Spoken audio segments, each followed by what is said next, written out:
About the time I began my enterprise in Rochester, I chanced to spend a night and a day under the roof of a man whose character and conversation and whose objects and aims in life made a very deep impression upon my mind and heart.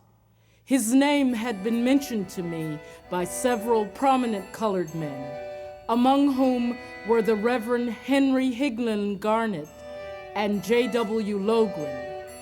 In speaking of him, their voices would drop to a whisper, and what they said made me very eager to see and know him. Every member of the family, young and old, seemed glad to see me, and I was much at home. It was a small wooden building on a back street, respectable enough, but not quite the place where one would look.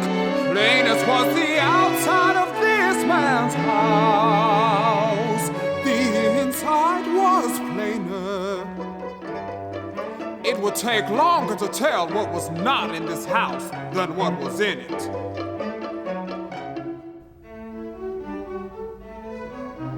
My first meal passed under the misnomer of tea, though there was nothing about it resembling the usual significance of that term.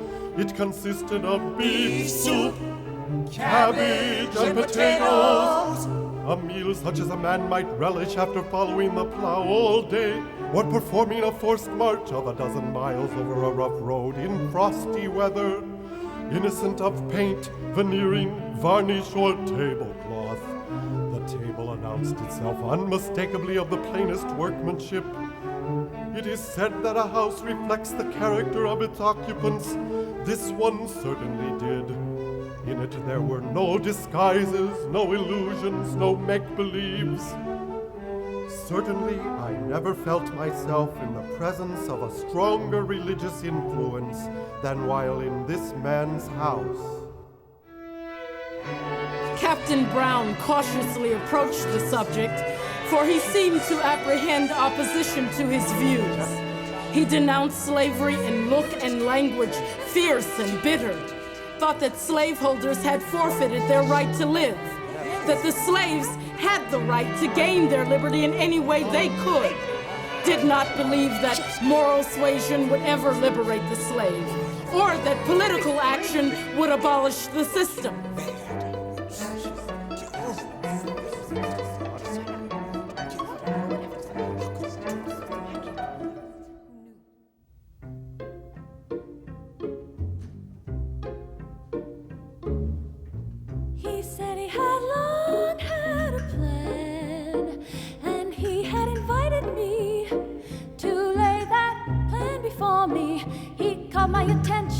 To a map of the United States and pointed out the far-reaching Alleghanies which stretch away from the borders of New York into the southern states. Mountains, God has given the strength of the hills to freedom.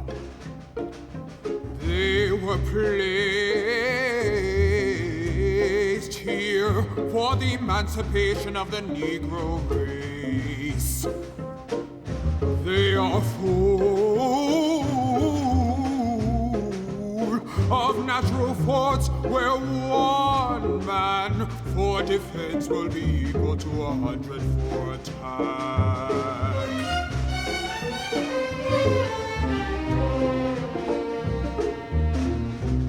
They are full of places where large numbers of brave men could be concealed and elude pursuit for a long time.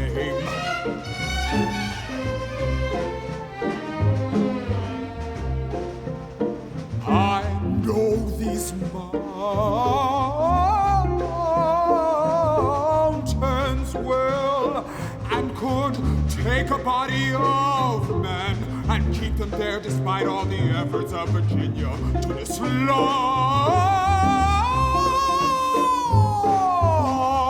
them. The object to be sought is to destroy the the money value of slave property. That can only be done by rendering such property insecure. My plan is to take 25 picked men and begin on a small scale.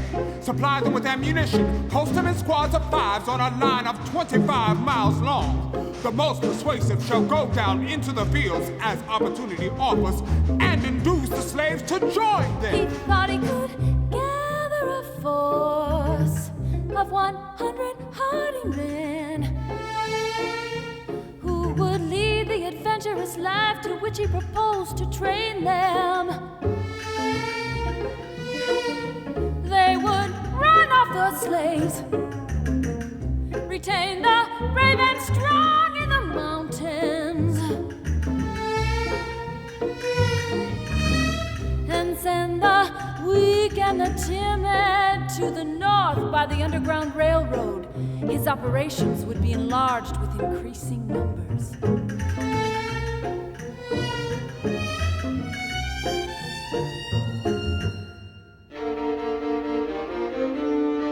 How would you support these men? I would subsist them upon the enemy.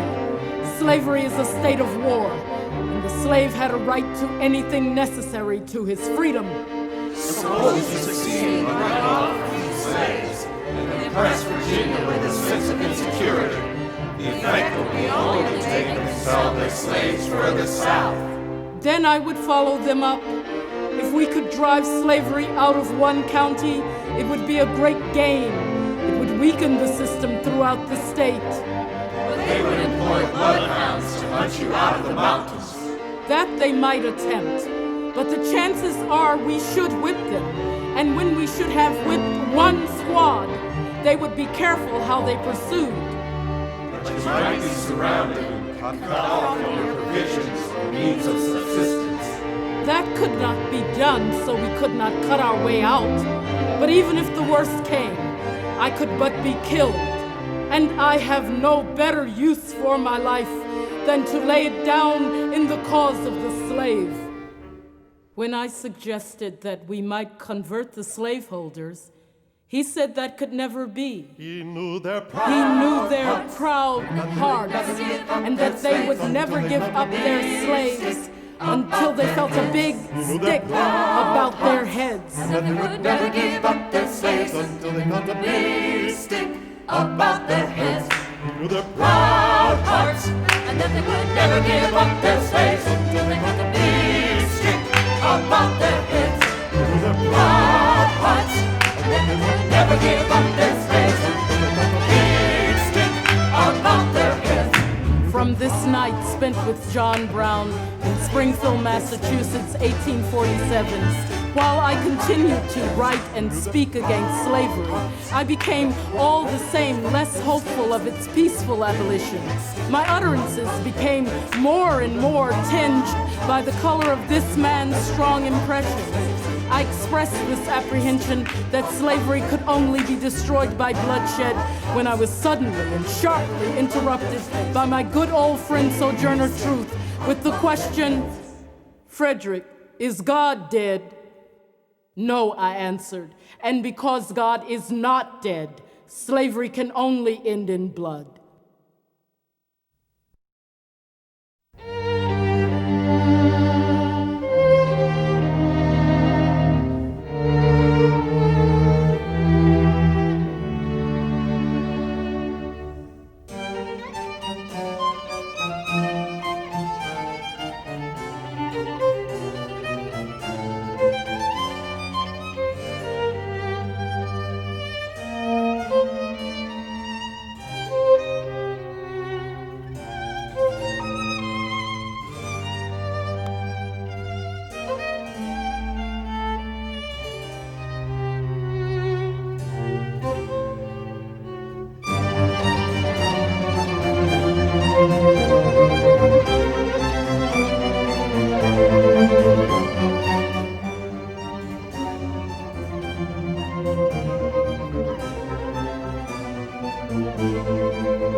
The men who went to Kansas with the purpose of making it a free state were heroes and martyrs.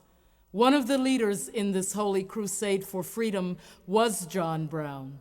This brave old man and his sons were amongst the first to hear and heed the trumpet of freedom calling them to battle.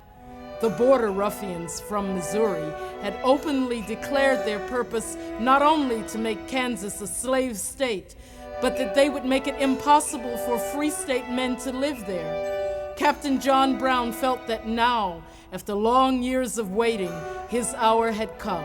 And never did man meet the perilous requirements of any occasion more cheerfully, courageously, and disinterestedly than he.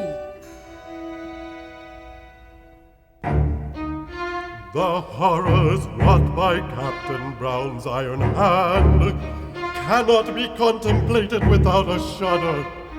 But it is the shudder which one feels at the execution of a murderer. Until the lives of tyrants shall become more precious in the sight of men than justice, John Brown will need no defender. With only 8 men, he met, fought, whipped, and captured Henry Clay Pate with 25 well-armed and well-mounted men. With just 30 men, he vanquished 500 Missourians under the command of General Reed. These men had come under an oath never to return to Missouri till they had stamped out the last vestige of the free state spirit in Kansas. But a brush with Old Brown took this conceit out of them, and they were glad to get home upon any terms. Any terms, a brush with Old Brown, they were glad to get home. Any terms, a brush with Old Brown, they were glad to get home. Before leaving Kansas, he went into Missouri and liberated a dozen slaves in a single night. And despite laws and marshals, brought these people through a half-dozen states and landed them safe in Canada.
On the night of the 16th of October, 1859, there appeared near the confluence of the Potomac and Shenandoah rivers a party of 19 men, 14 white and 5 colored.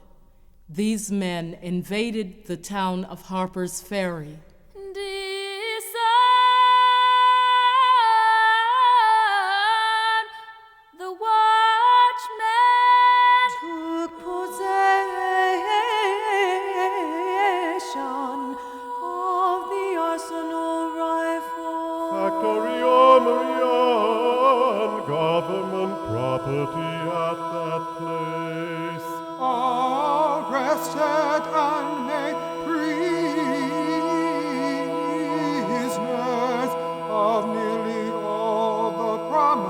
citizens in the neighborhood.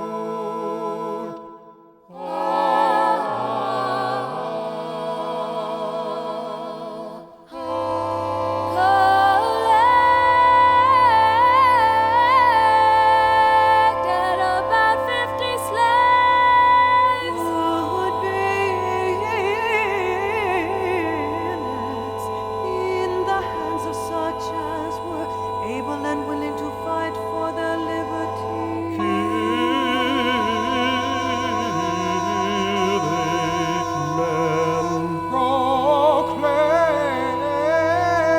Proclaim general emancipation.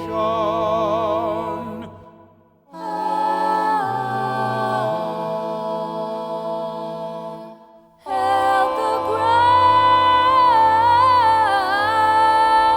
more than 30 hours. Were subsequently overpowered and nearly all killed, wounded, or captured. By a body of United States troops under command of Robert E. Lee. 3 out of the 19 invaders were captured while fighting.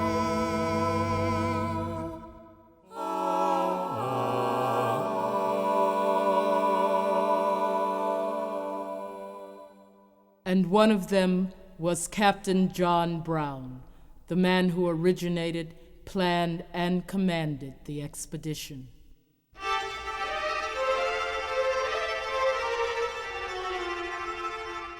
At the time of capture, Captain Brown was supposed to be mortally wounded, as he had several ugly gashes and bayonet wounds on his head and body.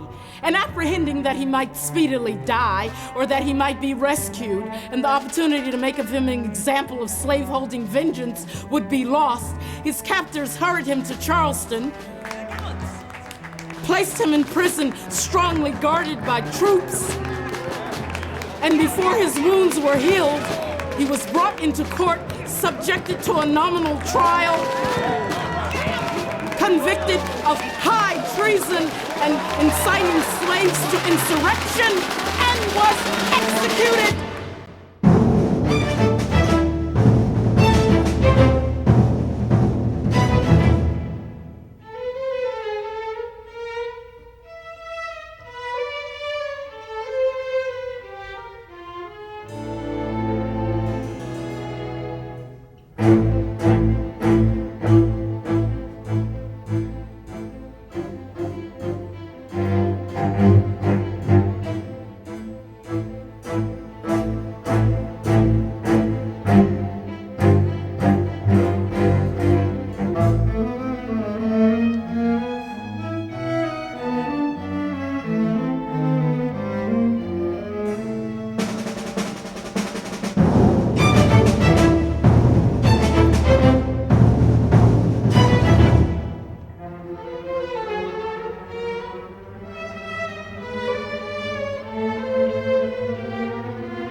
A scream for vengeance came up from all sections of the slave states and from great multitudes in the North.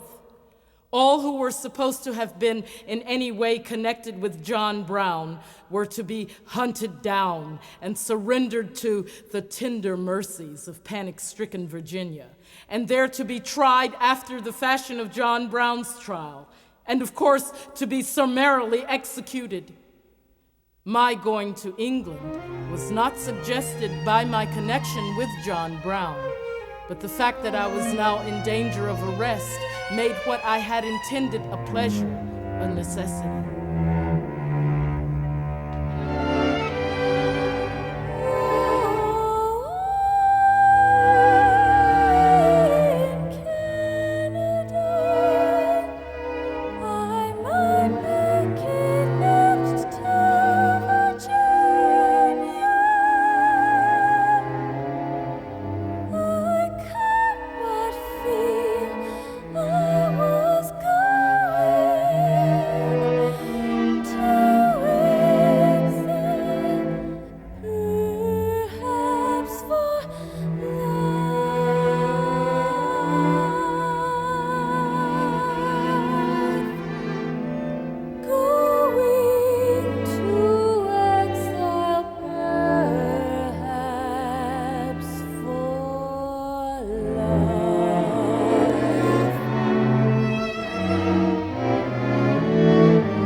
Connection with John Brown, and what I knew of his scheme for the capture of Harper's Ferry, I may now proceed to state. From the time of my visit in 1847, our relations were confidential. He often stopped overnight when we talked over his plan for destroying the value of slave property. Men do not like to buy runaway horses, nor to invest their money in a species of property likely to take legs and walk off with itself. If the plan should fail, and John Brown driven from the mountains, a new fact would be developed by which the nation would be kept awake to the existence of slavery.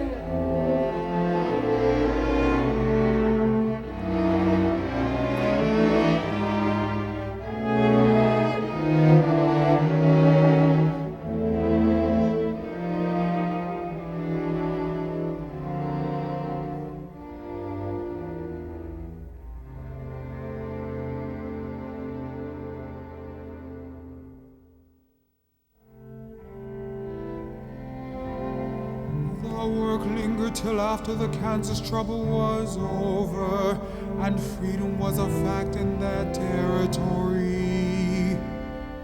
This left him with arms and men, for the men who had been with him in Kansas believed in him and would follow him in any humane but dangerous enterprise he might take.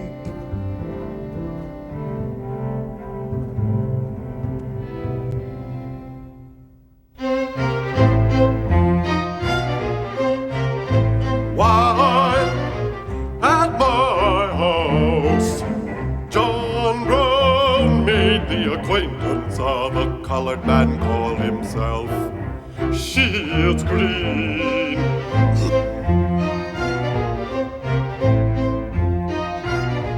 He was a fugitive slave from South Carolina, a state from which a slave found it no easy matter to run away.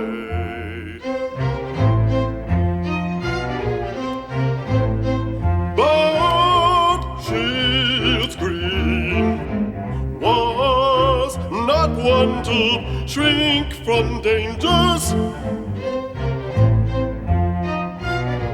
He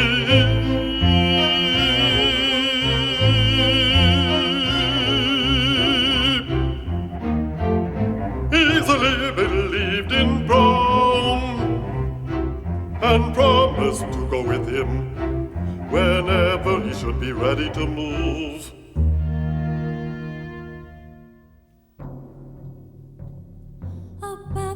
Before the raid on Harper's Ferry, John Brown wrote to me, informing me a beginning would soon be made, and appointed an old stone quarry near Chambersburg, Pennsylvania, as our place of meeting.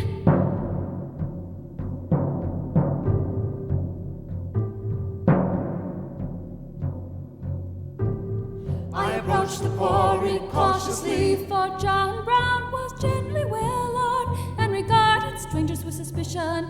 Rewards were offered for his arrest for offenses said to have been committed in Kansas.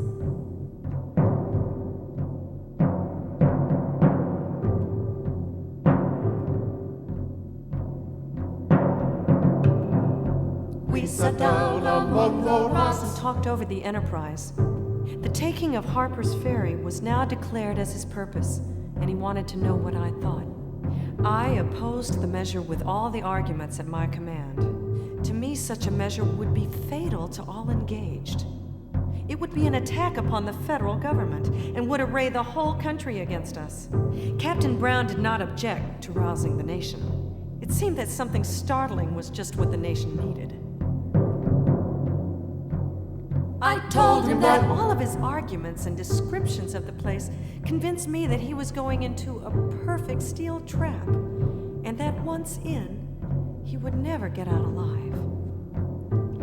He replied that if surrounded, he would find means for cutting his way out, but that would not be forced on him. He should have a number of the best citizens as his prisoner at the start.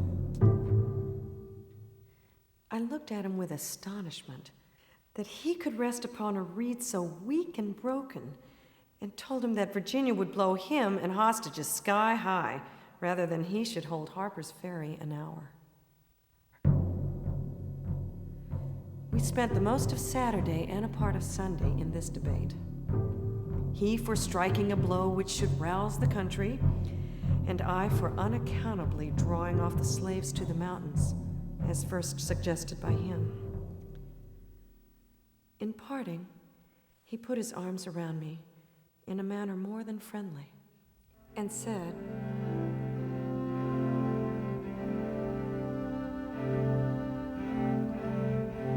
"Come with me, Douglas.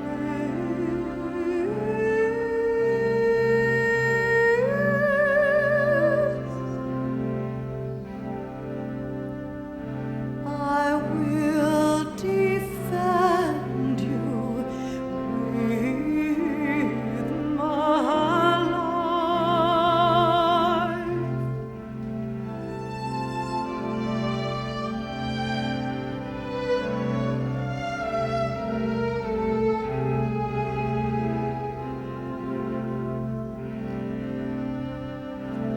When I strike, the beast will soar.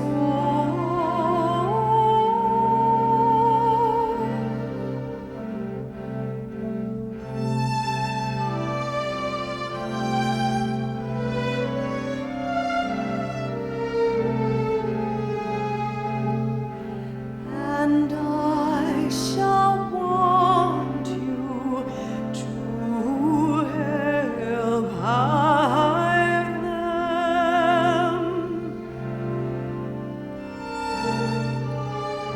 But discretion, or cowardice, made me proof against the dear old man's eloquence.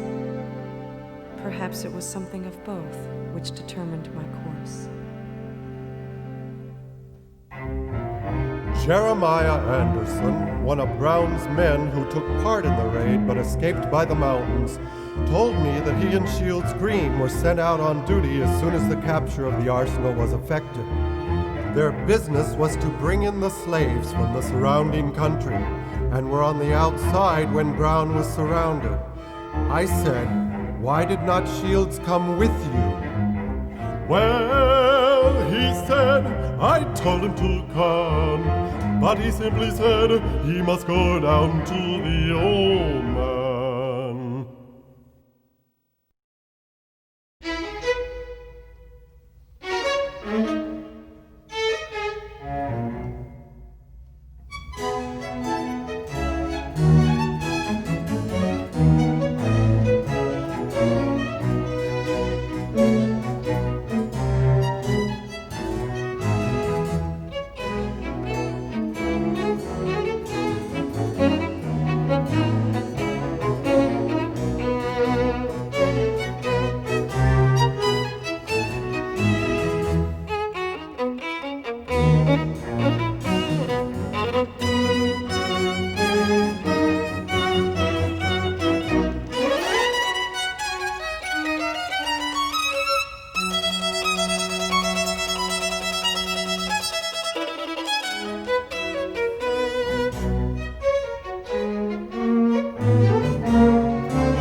Much of the excitement caused by the Harper's Ferry insurrection had subsided, and I should now have gratified a long-cherished desire to visit France, had not news reached me from home of the death of my beloved daughter, Annie, the light and life of my house. I took the first outgoing steamer for Portland, Maine. Great changes had now taken place in the public mind touching the raid. Virginia had satisfied her thirst for blood. She had executed all the raiders who had fallen into her hands. She had not given Captain Brown the benefit of a reasonable doubt, but hurried him to the scaffold in panic-stricken haste. She had made herself ridiculous by her fright and despisable by her fury.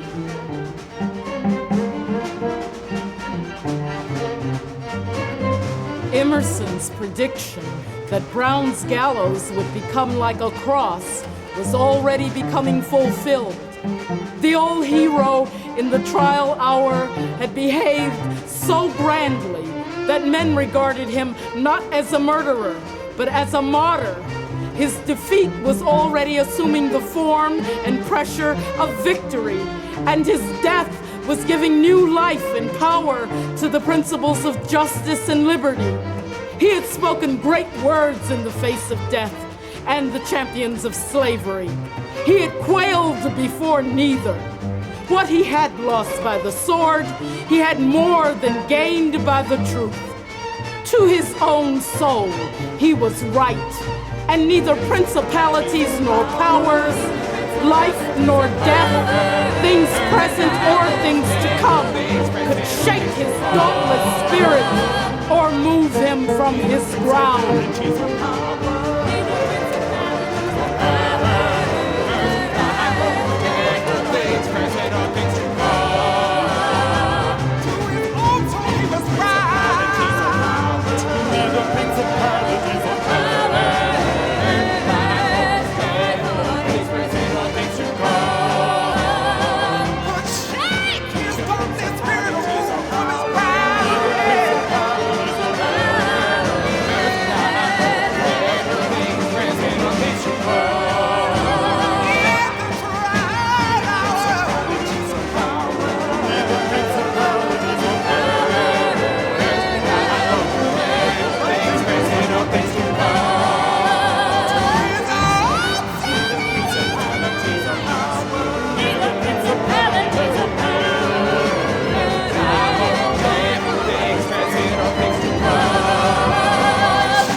Did not even ask that the cup of death might pass from him. Those who looked for confession heard only the voice of rebuke and warning.